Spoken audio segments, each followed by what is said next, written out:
Hello and welcome to week 5 of the Wall of Stitches crochet along. So this week we're making the floret stitch.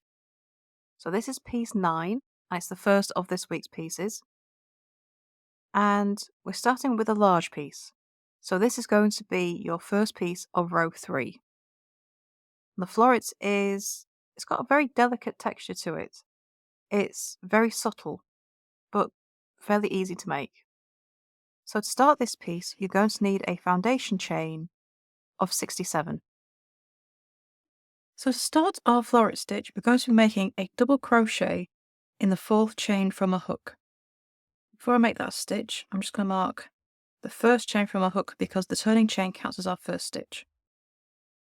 Okay, so 4th chain from a hook, double crochet.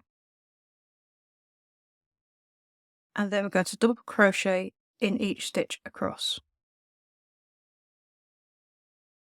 So the floret is row 1 is all double crochet. So the floret stitch, it creates little bumps as we go, but they're quite gentle. They're not majorly obvious. And between every row of floret stitches, we will be having a row of double crochet stitches. So, first row double crochet to start us off, and then row 2 we get to make our florets.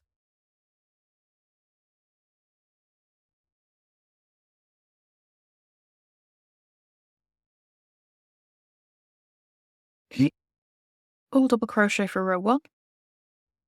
So now we're going to turn and chain 1, and we're going to make a double crochet turning chain in the first stitch.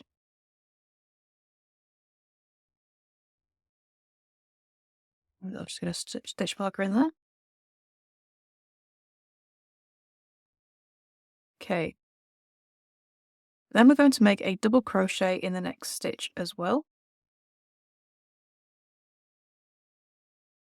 And in the next stitch, we're going to slip stitch.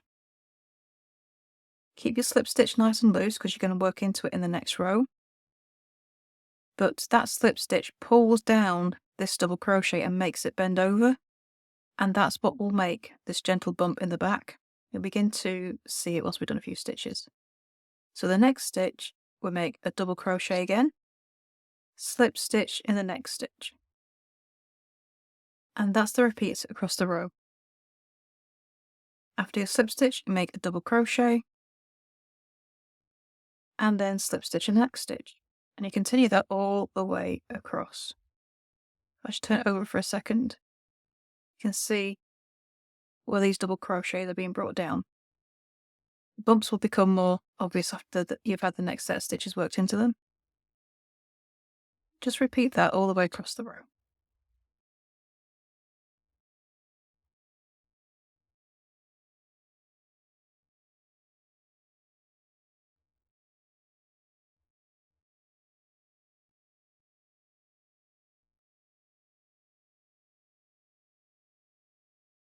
So when you get to the last 2 stitches, you double crochet in both of them. So each floret row will start with 2 double crochet and end with 2 double crochet.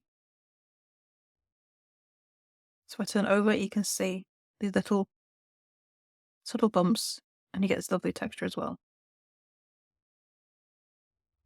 So row 3, we're going to turn chain 1 and make a double crochet turning chain in the first stitch. So all your texture is going to be on one side for this. And row 3 is simply just double crochet in every stitch across. So that's why you need to keep your slip stitches fairly loose, because you do need to work into them. It's all too easy to make your slip stitches really tight.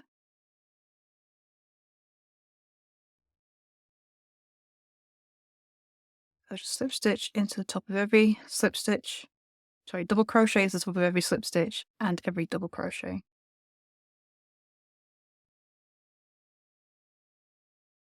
So this is a really lovely simple stitch to make with just a little bit of texture to it.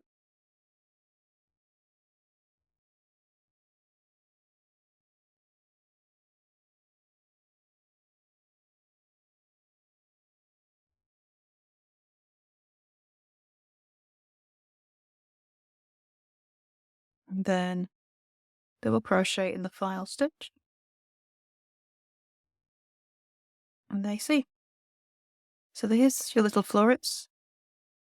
So they don't rise up very much at all.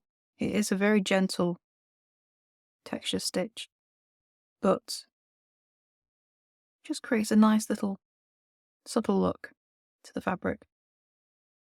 So to complete the floret piece, you're going to be repeating rows 2 to 3 until you have 7 rows in total.